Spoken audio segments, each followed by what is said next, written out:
Fermé comme tous les musées et sans perspective de réouverture pour l'instant, le château du Haut-Königsbourg ne s'est pas pour autant mis en hibernation.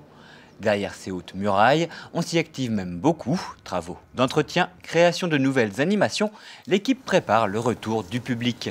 Et pour ne pas perdre le lien avec les visiteurs, le Moyen-Âge s'invite même sur les réseaux sociaux. Le château est toujours vivant, hein, en tout cas. Il est fermé au public, mais les équipes y travaillent, on entretient le monument. Et puis bien sûr, on prépare l'avenir, on prépare les futures visites, hein, parce qu'on espère retrouver notre fréquentation d'antan.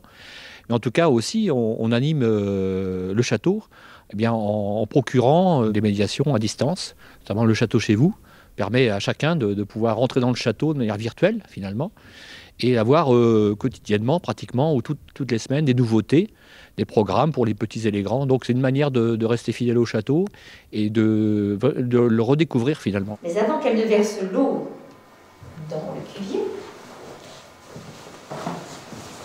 je lui parlerai un grand drap. En tournage aujourd'hui, une vidéo sur l'hygiène au Moyen-Âge. La dame du château devant participer à un banquet, elle charge sa servante de lui préparer un bain.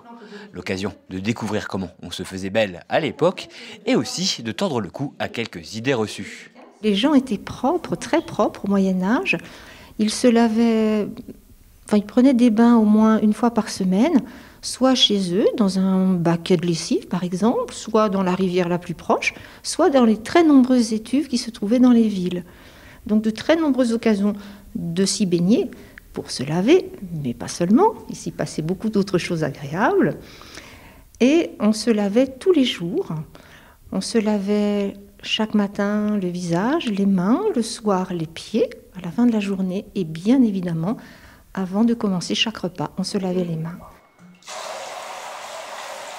Pour savoir à quoi servait un aquamanil, comment on fabriquait du savon ou encore connaître une technique ancienne pour avoir les dents blanches, rendez-vous sur la page Facebook du château ou comment voyager dans le temps sans bouger de son canapé. Il ne faudrait pas qu'elle incommode quelqu'un vite avec une haleine douteuse.